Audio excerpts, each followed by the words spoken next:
जो हजरात हैं मदरसा के बरामदा पे खड़े हुए, बड़ा है करम, सब में आ जाइए, सब दुरुस्त कर ले, कांधे से कांधा मिला ले, सब दुरुस्त। जिस जनाजे की नमाज के लिए इतनी भीड़ को देखा, ये एक शानदार जनाजा है। जी हाँ, मैं बात कर रहा हूँ मुसाहिद रेजा की। कुछ दिनों पहले आशापुर टावर के समीप असंतुलित बैटरी टेम्पो की चपेट में आने से ये बेनीपुर एसडीओ कार्यालय में कार्यरत है, कंप्यूटर ऑपरेटर है, और ये गिर जाते हैं और इनके सर पे पीछे का गंभीर चोट लग जाता है। जहां इलाज के लिए दरभंगा की निजी अस्पताल, फिर वहां से एक और निजी अस्पताल, और वहां पे लंबे समय तक रखा गया, और कुछ घंटों के बाद फिर उनको बताया जाता है कि अच्छे इलाज के लिए आप पटना ले जाया जाता है, लेकिन फिर भी उनकी जान बच नहीं जाती है। बीते दिनों दोपहर के 1:30 बजे उनकी जान चली जाती है, और उनके तकरीबन 6 से 7 महिलाएं उनके साथ थी, 2 भाई उनके साथ गए हुए थे, और जब चित्कार निकलती है तो लोग हक्का बक्का हो जाते हैं। गांव में भी एक अजीब सा मातम छा जाता है।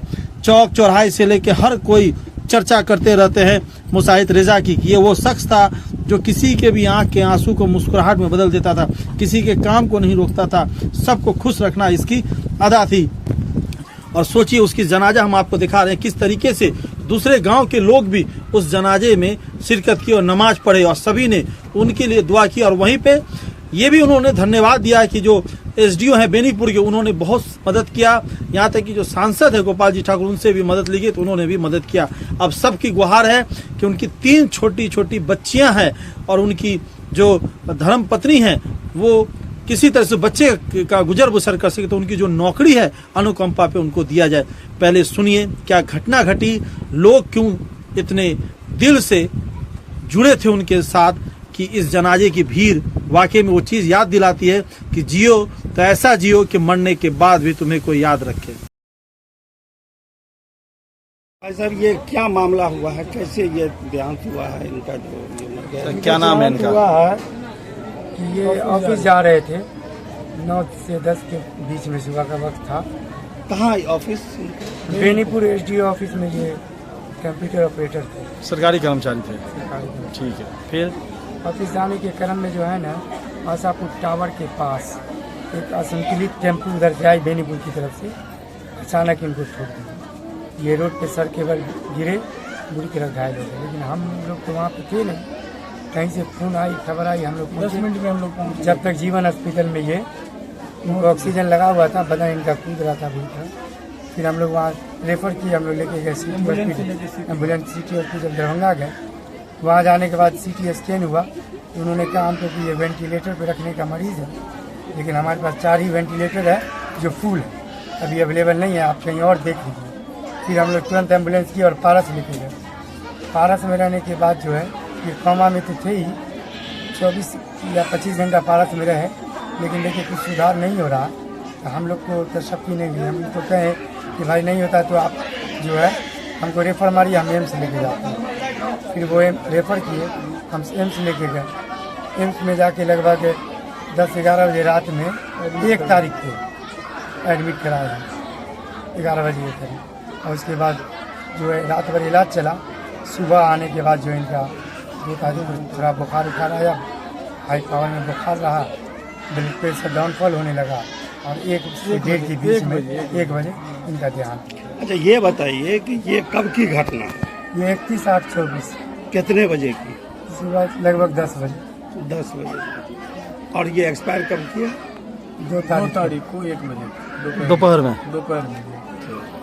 ये बताइए कि जब वहाँ एक्सीडेंट हुआ तो इनको किसी सरकारी अस्पताल में ले गए थे या सीधे आप प्राइवेट में ले हम गए? लोग वहाँ नहीं थे, वहाँ के लोग जो है ना, बेनीपुर जीवन हॉस्पिटल एक प्राइवेट अस्पताल है, अच्छा, स्थानीय लोगों ने मदद किया? स्थानीय लोगों ने वहाँ पहुँचाया। अच्छा, तो अभी जो उनका पोस्टमार्टम हुआ पटना एम्स में? पोस्टमार्टम के मुझ में हम तो थे, लेकिन लेडीज थी और बच्चे सब थे, संभालना मुश्किल था। हम लोग वहाँ 2 ही जेंट्स थे, हम थे और ये थे। अच्छा, दोनों आदमी इतना हॉपलेस हो गया, कंट्रोल नहीं कर पाए।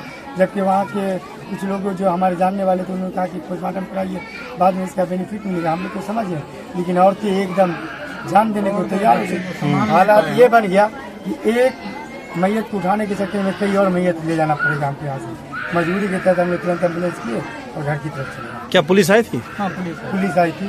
अच्छा, पटना पुलिस आई थी वहाँ पर, तो तो फुलवारी साहब से, तो सारा स्टेटमेंट लिख लिया। हाँ, सारे पेपर भी दिया बना। हाँ, सारे। तो जो मृत्यु प्रमाण पत्र होगा पटना एम्स में, वो 21 दिन बाद देगा हमको। हाँ, एक कटिंग छोटा सा दिया है, 21 दिन बाद हमको डेथ सर्टिफिकेट। थाना पे भी कोई आवेदन आपने दिया है?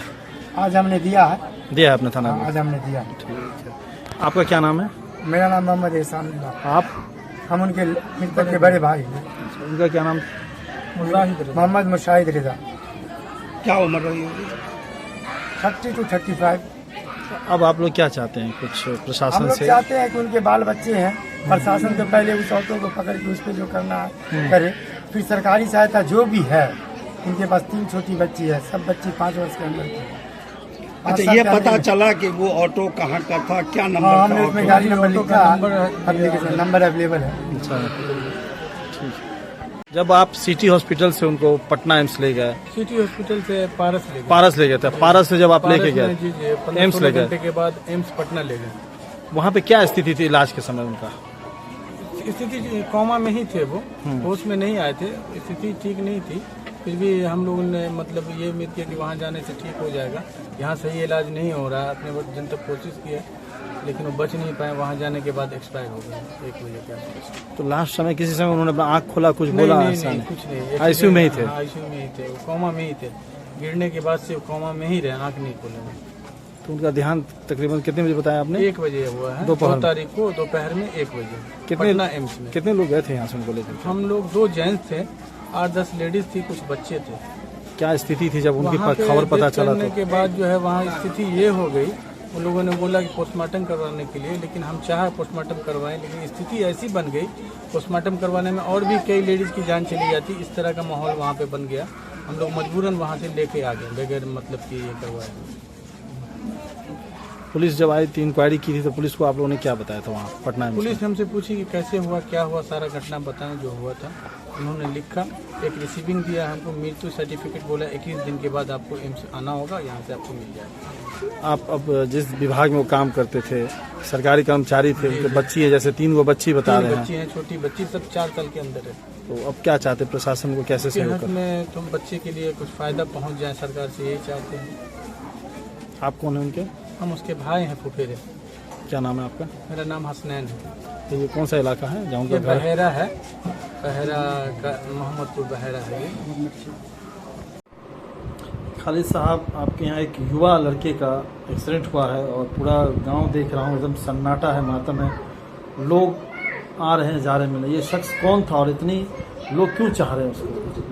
ये लड़का मुशाहिद रेजा जो है गांव का, पूरा कोऑपरेटिव लड़का था और सबको एक दूसरे को, जितने भी गरीब तबके के लोग हैं उसको जितनी अच्छे से होता घर पर जाके जितने भी होते कोऑपरेट करते थे और कोऑपरेट करते थे। पूरा भी गांव पूरा मातम में छाया हुआ, पूरा गांव विश्वास ही नहीं हो गए मुशाहिद अभी नहीं है। और पूरा गांव इसका अफसोस कर रहा, पूरा गांव मान के इसके बारे में कुछ कह नहीं। इतना अच्छा लड़का मान के चलिए, बहुत सारे मौत हुए हैं मगर ऐसा मौत नहीं हुआ जिससे गांव रो रहा, पूरा गांव रो रहा। एक एक बच्चा, एक एक घर, एक एक एजेड आदमी जितने भी है उनके लिए रो रहे हैं, दुआ कर रहे हैं उनके लिए। ये काम कहाँ करते थे? ये काम बेनीपुर में एसडीओ साहब के यहाँ कंप्यूटर ऑपरेटर थे।